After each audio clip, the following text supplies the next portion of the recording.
on this Thursday night. It is unacceptable that we continue to uncover cybercrime committed by China against America and other nations.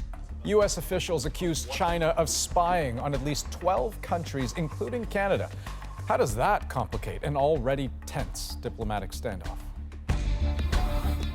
We walked by and saw these huge lines and we're like, oh man, we are very lucky not to be them. Travel plans ruined for tens of thousands as drones wreak havoc at London's Gatwick airport. What are the rules in Canada, and could it happen here? We really are quite blind when it comes to medical devices. And after a CBC News investigation, Health Canada takes a new look at implanted medical devices. But is there a deeper problem they're still not tackling? This is The National.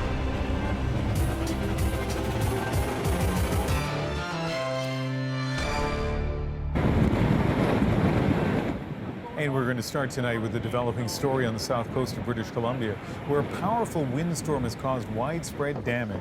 This was the scene of the White Rock Pier about an hour's drive south of Vancouver. That helicopter rescuing a man stranded on the dock after the dock was ripped apart by crushing waves. Although a storm had been in the forecast, its deadly impact surprised a lot of people.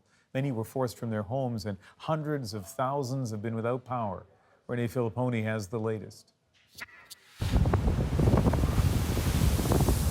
Strong winds led to battering waves. So intense, boats moored to that pier in White Rock smashed violently against it. Some so hard it busted the pier in two while people were on it. The pier was heaving up and down. It was coming apart almost under our feet. And it was certainly a scary moment. There were 4 of us that made a big run to safety, and fortunately we all made it okay. One person was trapped, essentially floating in the ocean, and as you saw, had to be rescued by helicopter. For many, it was a terrifying afternoon. Trees toppled onto homes, including John Walsh's. The damage is still being assessed. In the meantime, he's been forced out. We have good neighbors. Yeah.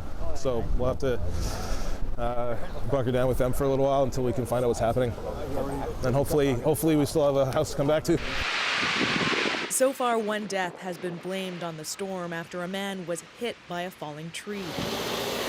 Stanley Park and other parks in the region were shut down over concerns that people would be hurt. Just off Vancouver Island, a houseboat detached from its mooring and drifted across the bay. 4 people were in the home and had to be rescued. The gusts took down power lines, putting hundreds of thousands of people in the dark. So we did track the storm closely. We did put additional crews on standby last night in anticipation of the outages today.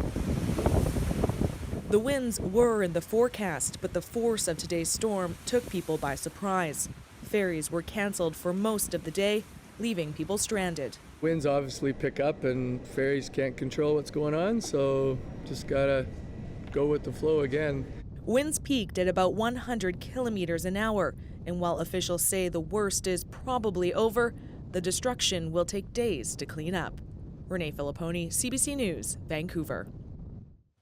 Those high winds led to some flight delays at Vancouver International this afternoon, but that is nothing compared to what passengers are experiencing at London's Gatwick Airport. It has been a miserable couple of days for tens of thousands of would-be passengers, stranded because at least 2 drones have brought everything to a halt. More than 700 flights grounded. They are still buzzing around while authorities decide whether to shoot them down. Stuck in the middle are passengers left to wait and to fume. Briar Stewart spoke to some of the Canadians among them. At Gatwick, thousands queued up in lines that seem to never move. Their holiday plans disrupted, all because of drones. I don't know, I think it's crazy that someone would just decide to fly it at the airport, and I don't know. And that it's been going on for so long now, so it's obviously on purpose.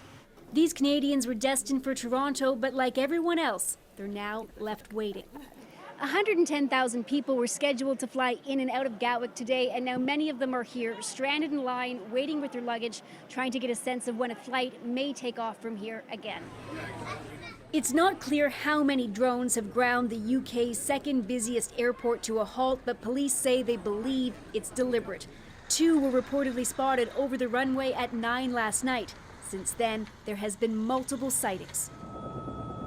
Despite a police helicopter searching all day, they haven't been able to find the person or people flying them, which is why they've called in help. We'll be deploying the armed forces to give them the help that they need to be able to deal with the situation of the drones. The drones have been described as substantial and industrial. Experts say they're much more sophisticated than something you might pick up at your local store. This is either a larger drone with a larger battery life or has been custom built with a purpose to deliberately disrupt an airport operator. If that's the case, it's certainly worked. This Canadian couple had their flight diverted from Toronto to Birmingham, so they feel lucky they were at least able to take a bus to London. We walked by and saw these huge lines and we're like, oh man, we are very lucky not to be them. And officials are warning people that the airport will be closed for the foreseeable future, including tomorrow, which is expected to be the busiest travel day of the year. Briar Stewart, CBC News, London. NAVCAN, which is in charge of air traffic control in this country, says it can't recall an airport being shut down here because of a drone, but could it happen? Well, the answer is not a simple yes or no. In the United Kingdom, drones aren't supposed to get within a kilometre of an airport, but in Canada, that no-fly zone is wider, 5.6 kilometres for recreational users. They can only get as high as 90 meters versus 120 in the UK. Those are the rules, but as this case shows, rules can be broken.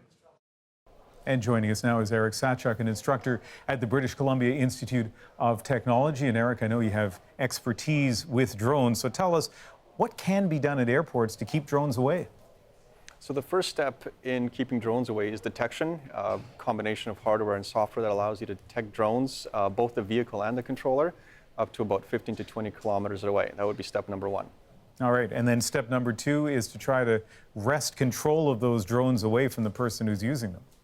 That's right. There's a jamming gun that can be used. It uses a high-powered radio frequency, directional, pointed at the drone to either make it hover, return to home, or even take control of it and land it.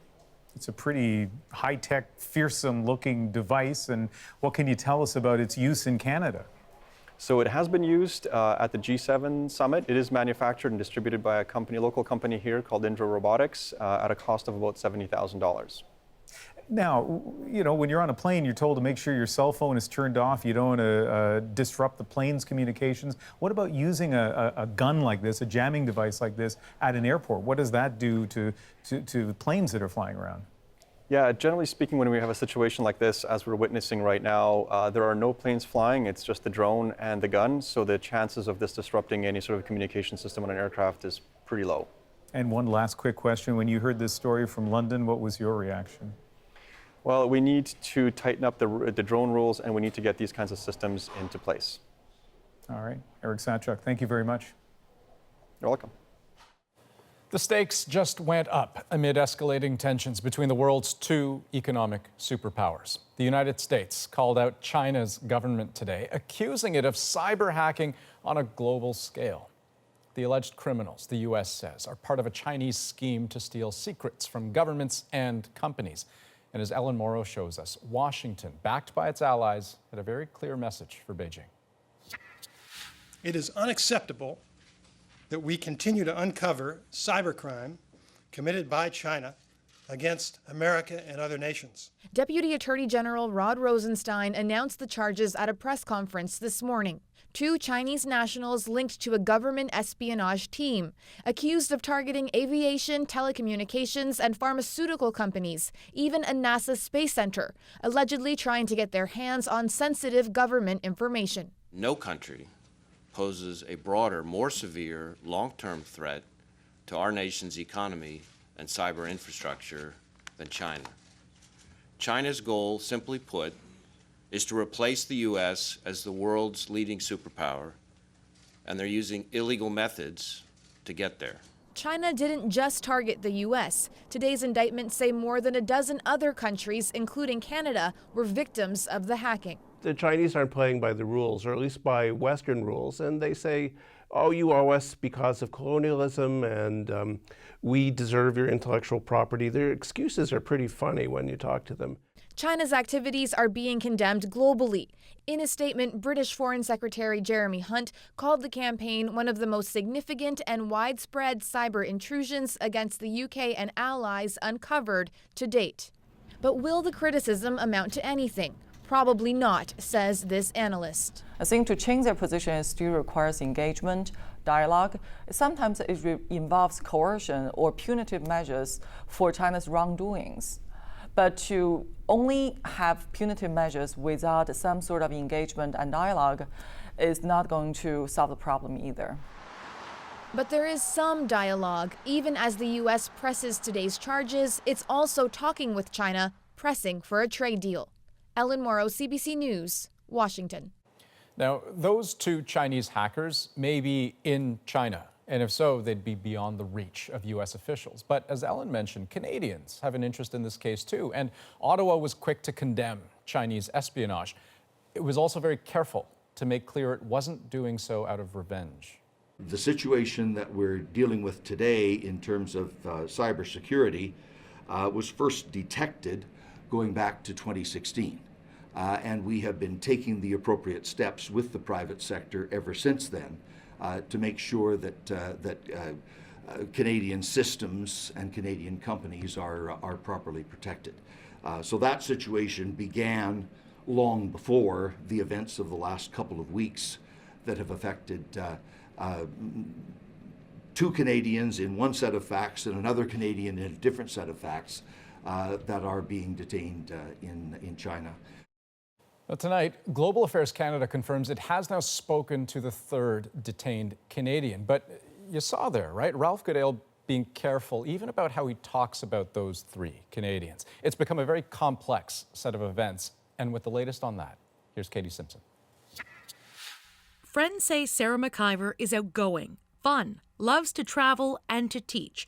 But the Alberta woman's passions are on hold as Beijing officially confirms she's under arrest. Detained on administrative punishment for working illegally, they say. McIver is the third Canadian arrested by China in less than 2 weeks. The government of Canada is working by all possible means to make sure that they are safe. The reason for McIver's arrest is not uncommon. Global Affairs says roughly 200 Canadians are detained in China right now for a variety of infractions, anything from invalid paperwork to minor violations of the law. McIver's case is also different from that of former diplomat Michael Kovrig and entrepreneur Michael Spavor, who are facing more serious accusations of breaching China's national security. Canadian Chinese language broadcaster Fairchild TV quoted sources as saying Kovrig and Spavor were picked up after Chinese security officials generated a list with dozens of names of possible Canadian targets, all in retaliation for the detention of Huawei CFO Meng Wanzhou. It is plausible based on the knowledge of, what we know about how China works. This professor says China is known for using tit-for-tat retaliatory tactics. In 2010, Beijing arrested 4 Japanese citizens for allegedly spying after Tokyo arrested a Chinese captain in a territorial fishing dispute. In both cases, China has been quick to lash out. It's like poking the dragon straight in the heart.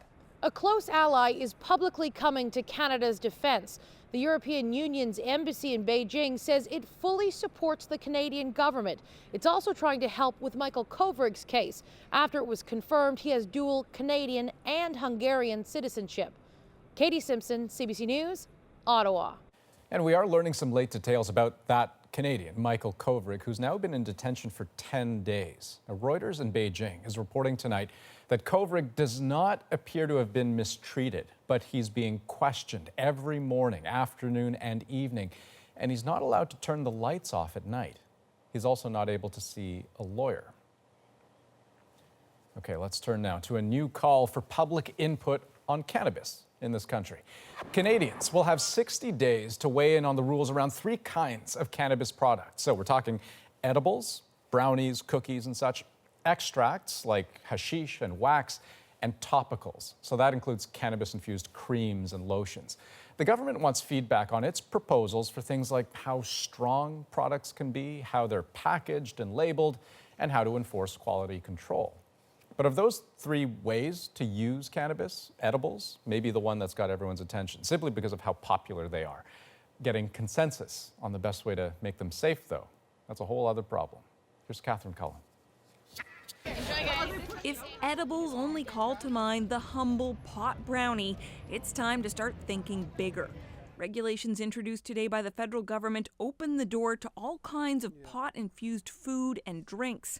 Public health experts say there are advantages to products that don't need to be smoked, but you have to balance those benefits against the potential risk of not understanding the longer time frame for THC to take its effect in your body if you consume it by eating.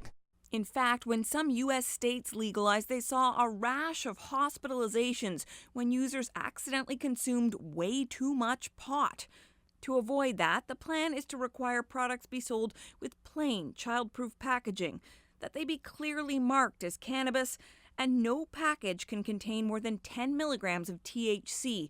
That's the chemical in pot associated with feeling high. That's okay for an experienced consumer, but certainly for a novice user, you should be looking at something less than 5 milligrams in the beginning, and slowly you can increase your consumption. Some pot producers, though, argue many of the limits are too restrictive. That means that every 10 milligram cookie has to have its own package, which is a tremendous amount of waste. His company, Hexo, has partnered with Molson Coors to make a cannabis-infused, non-alcoholic drink. He says limits on adding caffeine, for instance, will create challenges. You can't have any extra added sugar. So, it'll be interesting to see how we make these drinks interesting. Another restriction on edibles, products can't have a shape that's appealing to kids. So gummy bears are a no-no, though gummy squares would be fine. Canadians have 60 days to weigh in on the proposed regulations. Legal pot edibles are supposed to go on sale by mid-October. Catherine Cullen, CBC News, Ottawa. Here are some of the other stories we're watching tonight. U.S. Defense Secretary Jim Mattis has handed in his resignation. He spelled out the reason in a letter to Donald Trump, saying the president should have a Secretary of Defense who agreed with him on the major issues. This announcement comes just a day after the president overruled Mattis's advice against pulling troops out of Syria. He'll leave by the end of February. I've made my position very clear. Any measure that funds the government must include border security. And the U.S. president not budging on his promise to build a border wall, even if it means a possible government shutdown, which would happen if legislators don't agree on a funding bill before midnight Friday. He says he'll only sign a bill that includes $5 billion for the wall. Tonight, the House of Representatives passed one, but the Senate has already rejected the idea. And ahead tonight on The National, At Issue tackles the price of oil and the price of national unity. Rosie will be here with Andrew, Paul, and Shachi. And a little later, we'll follow up with a community in Northern Ontario the moment it finally connects to the electrical grid. Our diesel generator is now shut down, and hopefully we'll never have to go back or resort to using old diesel generators. All is calm. All is bright.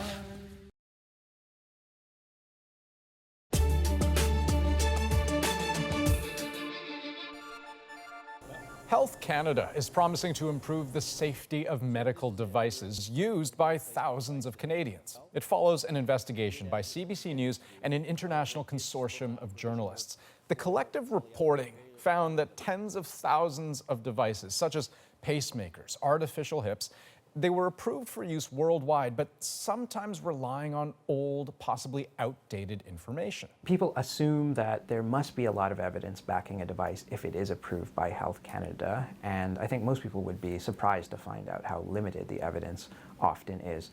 In Canada, these devices are said to have played a role in about 1,400 deaths over the past decade and more than 14,000 injuries. Vic Adopio was the lead reporter for CBC News on the implant files, and he has a look at what the government intends to do about the problems. It was a surgery Nikki Carruthers says she'd hoped would make her feel better about herself. But the complications from her breast implants began almost immediately.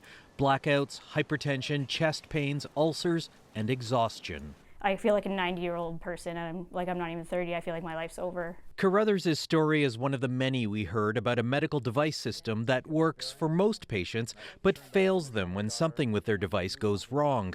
Health Canada is announcing new measures, among them a special advisory panel on medical devices, which will hear from female patients. Yeah, that would be a great idea, because then you have people that have actually experienced what these things do to people and how their lives are affected. Other new changes by Health Canada include demanding that manufacturers retest products when safety issues are flagged in other countries, making clinical and adverse event data publicly available. Independent researchers will now be able to conduct their own testing on devices without approval by companies, and hospitals will have to provide details about implanted devices to patients so they know exactly what's inside them. We have to see what's going on. This pathologist says he's encouraged, but wanted Canada to follow other countries by starting a national registry of implanted devices. So we're kind of moving to a system which is more comprehensive, widespread. Why don't we do it from scratch, from the foundation properly with a registry? Health Canada says there are no changes to the way devices are recalled. It's still the manufacturer who's responsible for informing patients and hospitals. But that system failed to notify patients we spoke to. This surgeon says without changing the recall process, those failures will likely continue. More of patients finding out that they may have a problem on the evening news as opposed to through a routine notification of recall or problems as we might get with romaine lettuce, meat scares with our vehicles. And so, Vic, I mean, you touched on this in your story, but tell me, what are other countries doing that perhaps Canada is not about keeping tabs on these medical devices? Well, tracking medical devices right from the point with the manufacturer to when they get put inside patients. Dr. Mitchell, who we just heard from there in Halifax, he compares a lot of hospitals in Canada to a giant Walmart store, but with no cash registers. Patients come in, then they leave with devices in them. Then at the end of the day, workers run around with clipboards and try to figure out who got what. Now, that's a problem, say, when a knee implant gets recalled. A lot of these device records exist only on paper, but both the US and the EU are implementing standardized barcode systems for every type of implantable device, so they can be tracked better. Canada is actually involved in developing those standards, but Health Canada says it's technically complicated to implement here, so there's no timeline for that happening. In the meantime, Health Canada is encouraging patients to get as much information as they can about that device that's going inside them. Okay, important work you've been doing on this file. Thanks so much, Vic. You're welcome. Up next on The National, Rosie will be here for At Issue. This week, it's all about oil, pipelines, and the regional divide. Andrew, Paul, and Sachi are here with their take on the state of Canadian unity. First, though, you think you know skiing? Well, take a look at this. I could not figure out how you were doing that. I had to track you down because all I could see was a man cruising across the lake on a pair of skis, and I could not see how he was doing it.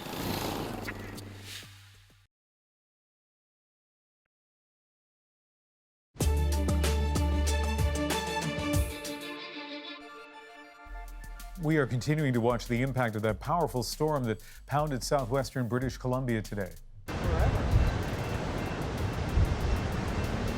man caught on this shattered pier, which was damaged by high winds and waves, had to be rescued by helicopter. He was taken to hospital. Also, one death has been attributed to the storm, which also forced ferries from the mainland to Vancouver Island to be canceled for most of the day. Falling trees down power lines, leaving hundreds of thousands without electricity. This evening, the power outages are still in effect, but winds have died down considerably. Are we disappointed? Yes, there's no question. That was a reaction from BC's government earlier today as British Columbians said no to changing the province's voting system. In a referendum on electoral reform, more than 60% of voters chose to keep the current first-past-the-post system. This is the third time residents have rejected proportional representation.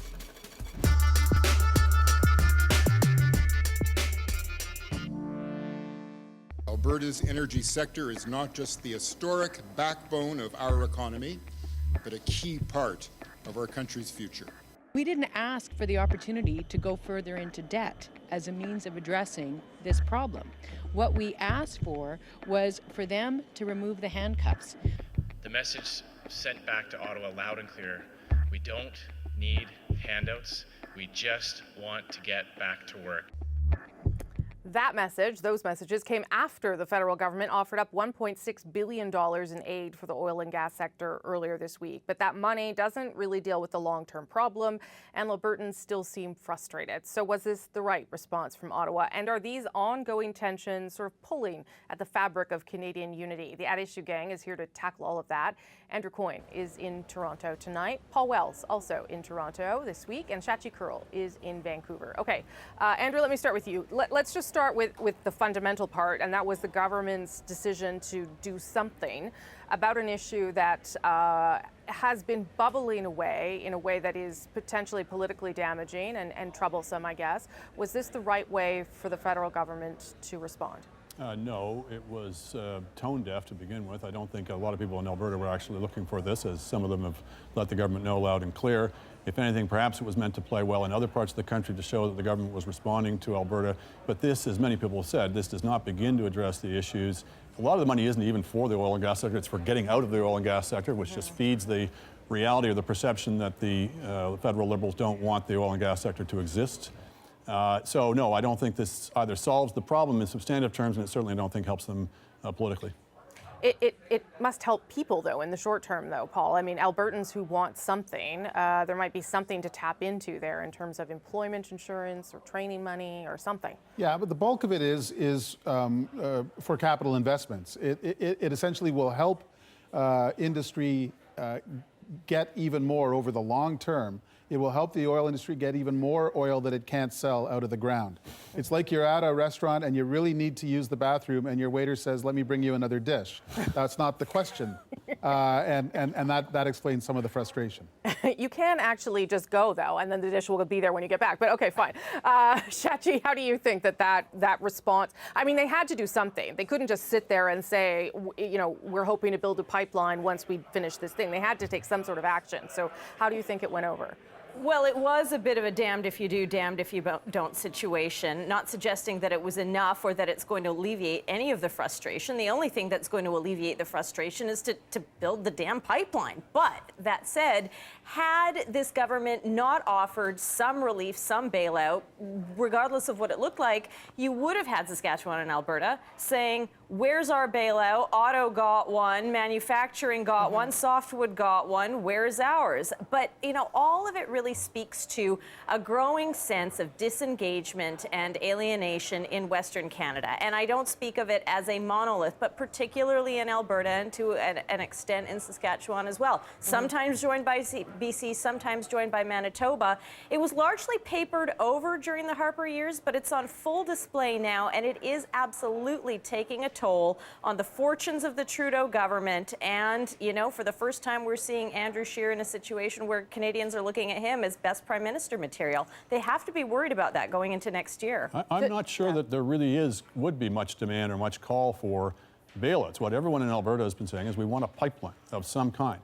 Now, the timing of this is particularly tone deaf, it seems to me, at the same time as Trudeau gave that interview where he said, well, we're not going to proceed with Energy East effectively because Quebec won't let us. Now, there may be good reasons not to proceed with Energy East. Maybe it's just fundamentally uneconomic. But to frame it as that, as we're not going to do it because there's no constituency for it in Quebec, when they were prepared to push things through in BC over a lot of opposition in BC, it just feeds this, again, reality or perception that they are much more focused on what happens in Quebec than they are in the West. When people start talking about why is there a tanker ban on the West Coast, but there's no tanker ban on the East Coast, these things resonate with people.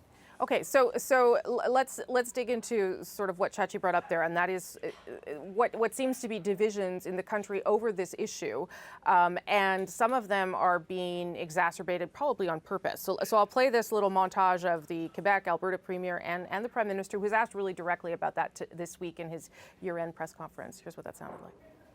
Not only is our product not dirty, but that it actually funds the schools, the hospitals, the roads, and potentially even some of the hydroelectricity infrastructure in Quebec. There's no social acceptability for oil in Quebec. I can tell you, there are not many Canadians out there who wish ill on other Canadians, regardless of which part of the country they're from, whether it's Albertans or Quebecers or anyone in any part of the country. I mean, that sounds very nice. I think that's probably true, but I don't know that it deals with the political reality of anything, Paul, and I'm not sure that it addresses the fact that you have a Quebec premier making these inflammatory comments at a time when there is a crisis in Alberta, and they do feel sort of left behind. So what do you make of, I guess, how it's playing out between the provinces, but also the Prime Minister's response? Yeah, I mean, if it's any consolation to people outside Quebec, just about everyone in Quebec was quick to tell François Legault that that was a dopey thing to say. That the social acceptability of oil in Quebec extends so far as everyone in Quebec drives around. The Quebec pension fund invests in the oil sands when that's a good investment. And I think François Legault will be a little more careful next time. But a lot in national unity stress is confirmation of perceptions and expectations. Look, Stephen Harper couldn't get a lot of pipelines built to Tidewater either, but Stephen Harper was an Albertan by adaptation and therefore almost more Catholic than the Pope on a lot of these things. He absolutely believed that the resource heartland of Canada is its economic powerhouse and should be. There's a hunch that Justin Trudeau, who lived in Montreal and lived in Vancouver, but forgot to spend much time in Alberta, whose principal secretary used to run the World Wildlife Federation and said some stuff about the oil sands that is not helpful to have on the record today, that he cares less about these things. And maybe that creates a situation where he's got to try harder, but he's not seen as trying harder. And when the sort of canary in the coal mine here is the Premier of Alberta, Rachel Notley, who got elected roughly at the same time as him, with roughly the same promises as him, and should be an objective ally, and is increasingly frustrated with this crew in Ottawa. That's a problem. Well, the perception thing, I think, is a good point, Paul. But I mean, there is a reality to the oil and gas sector as well, and it might not be something that anyone wants to talk about now. But we will have to move towards something at some point. So, Shachi, how does a prime minister deal with that in a space where, as Paul points out, there is this tension between places, and he doesn't seem to be perceived as, I don't know, being on the right side or being on all sides if possible? It's almost impossible to be on all sides. And to your point that there is definitely political calculus behind what François Legault is saying and behind what Rachel Notley is saying. First of all, Rachel Notley is facing an election in her own province next spring. She's in tight. She absolutely has to swing for the fences on behalf of her province, and her province would want her to do that. Albertans want her to do that. Whether she'll be thanked for her troubles is another story. For Legault, whether or not the analysts or the headline writers told him he was being a dope, he's at 59% approval in his province. This is protein on the plate for Quebecers, and they're eating it up. For Justin Trudeau, he's got to find a way to, again, this comes back to demonstrating that he can get big projects built and he can get this pipeline built. And it's not about an Alberta versus Quebec construct. This will have an impact on how people see him across the country. If he's seen as no good at dealing with the provinces or handling the premiers or being able to accomplish a major project, it's going to be problematic for him. And when you look at where population growth is in this country, it is happening in Western Canada. This is a much bigger vote base and a much more influential vote base than it was at the time of his father or in the 90s under the time of Chrétien. They can't just assume that they can write off the West and still win in 2019. Well, that's sort of what it's about, though, Andrew, isn't it? It's not really even about the pipeline or not. I mean, it is, but it's also about how Trudeau manages the situation and whether there is problems with unity and how he deals with that. Yeah, and whether you show respect, that's part of it in any question of politics, is do people feel like you understand their problems and respect them? To make this very difficult straddle that he's been attempting, being both for carbon pricing and for pipelines, people have to believe you mean both of them. And certainly on the pipeline energy side, I guess I would put it this way, Stephen Harper was more convincing as an environmentalist than Justin Trudeau is as an oil and gas booster. People have come to the conclusion he just really doesn't fundamentally mean it.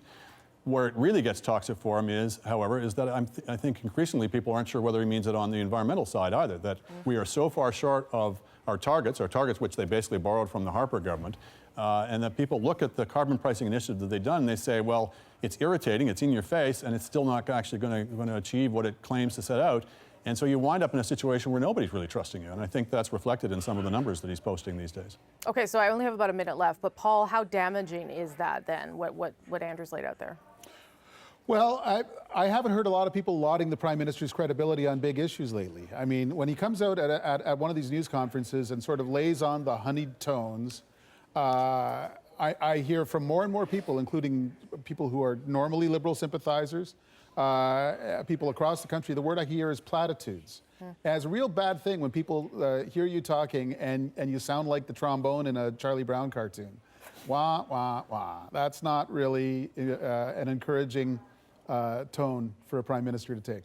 You're only saying that because I sent out a GIF about Charlie Brown's Christmas earlier today. Chachi, you get the last 30 seconds. What can he do then to signal that he is listening, that he is, that he's not doing the Charlie Brown voice, that he cares? The only path forward for him, again, and to the extent that this is in his control, people would argue about that. Get the pipeline finished. It will take down the temperature on carbon pricing at the same time, and it will do a lot for his political fortunes going into this next election at a time where we're starting to see centrist Liberal voters drift to the Conservatives. Let's see if they can lock in and convert those voters, and drift to the don't know column. There's a lot of drift going on, a lot of dissipation of that vote. He's got to find a way to coalesce it and bring it back. Okay, interesting conversation, everybody. Thank you, I appreciate it. Before we go, be sure to subscribe to At Issue the podcast for extra content. You'll be able to hear all that again. That's super smart talk again. But we're also talking about, again, how Canada is handling its ongoing dispute with China, because that's the issue that won't die either. Look for it on iTunes, any major podcast app, our website, cbcnews.ca/The National. And up next on The National, as the UK struggles to leave the European Union, why some scientists say they have no choice but to leave the UK. First, though, as we approach the end of the year, we are taking a closer look at some of the most powerful moments we've witnessed, taking you behind the lens to hear from the people who captured them. Tonight, it's an image from our reporting in Puerto Rico, 1 year after Hurricane Maria. You know something is going to happen because you've been attentive to everything in front of you. And that's how I get the shots.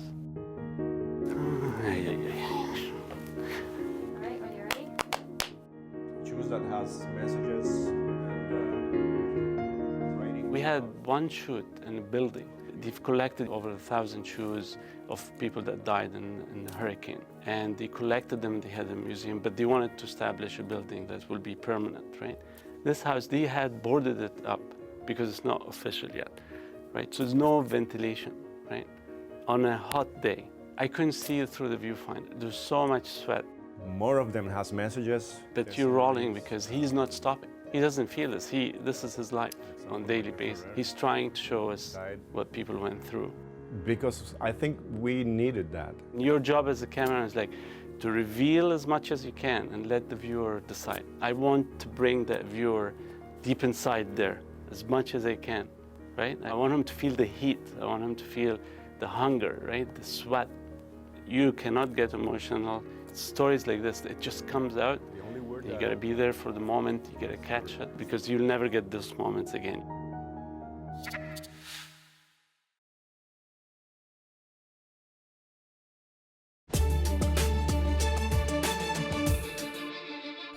I cannot believe this is the end. Oh no. A European boy band is singing from the heart, asking Britain to reconsider its EU breakup. Had a rocky start, ups and downs, but you didn't have a fair choice. You were misinformed. The woman behind the group says a boy band is a, quote, nuclear weapon against propaganda.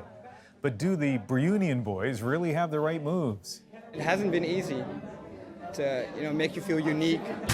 Prison, you're great, but together we're greater. Prison, come back to us. Can we make you change your mind? But sentiment doesn't mean much in the face of hard facts. In just over 3 months, Britain is set to leave the EU, and Putting music aside, some worry it means stepping back from the world of global science. The CBC's Thomas Dagla met some of the researchers jumping ship. Okay, I'd be really interested to see the results from that. This is the kind of work that saves lives. Advanced cancer research. So you're working with line 1? Supervised by Emma Bell, but only for now. A bit black box. She's taking her PhD and her expertise to Toronto because of Brexit. I'm really upset to be moving, but I think it's necessary. It definitely is a nightmare. The problem is the uncertainty. Like, that's the worst bit. If we knew what we could expect, we could plan for it. For instance, she worries about DNA samples destined for analysis in Germany. They need to be delivered across borders pronto. We know that there's going to be a lot of delay, a lot of fuss. We don't know how long that's going to last. Whether at Imperial College London or elsewhere, there's concern UK innovation will be crippled. The first ever text message was sent here. British technology helped the Philae lander reach a comet. And who can forget Dolly, the Scottish sheep, the world's first to be cloned? What's important for science, is really important for the country. Nobel laureate Venki Ramakrishnan and 34 other esteemed scientists co-signed a letter to the British Prime Minister underlining the importance of British-EU cooperation. Creating new barriers, they wrote, will inhibit progress to the detriment of us all. The risk is that we will not be perceived as a go-to place for science. Most EU nationals at this sprawling research center say they're less likely to stay after Brexit. Among them, Yasmin Soren from Germany, whose job in London is funded by the EU. I took it quite personal at the time, this vote against the EU, because I am an EU citizen and I'm here because of the EU, and so many of my friends are. At Imperial College, Emma Bell is rushing to finish a research paper in a month. After that, it's off to Toronto's Princess Margaret Cancer Centre. A big gain for Canada, sure, but it signals even bigger trouble for Britain. Thomas Dagl, CBC News, London. Okay, our moment of the day is just ahead, and what a moment it was. A remote First Nation moving away from diesel generators and for the first time getting clean, reliable electricity. We're here to celebrate with the people. It's just going to be so wonderful. It's a historic moment for our people. It's a reassurance for other First Nations that we are going to build this line up north. We'll show you the moment when the lights came on. But first,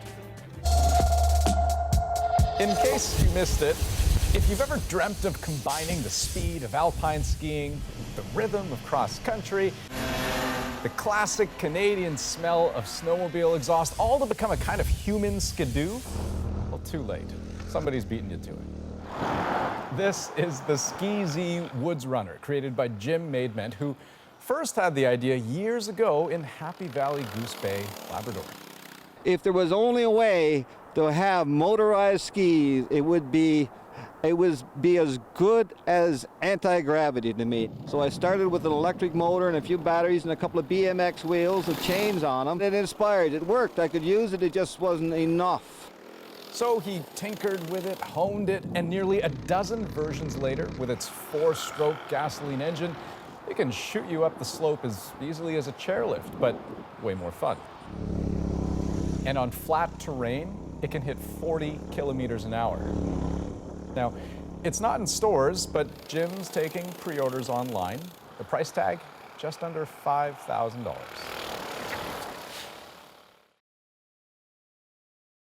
Aww, Alejandro sent me something sweet because he's on the road. Isn't he the best?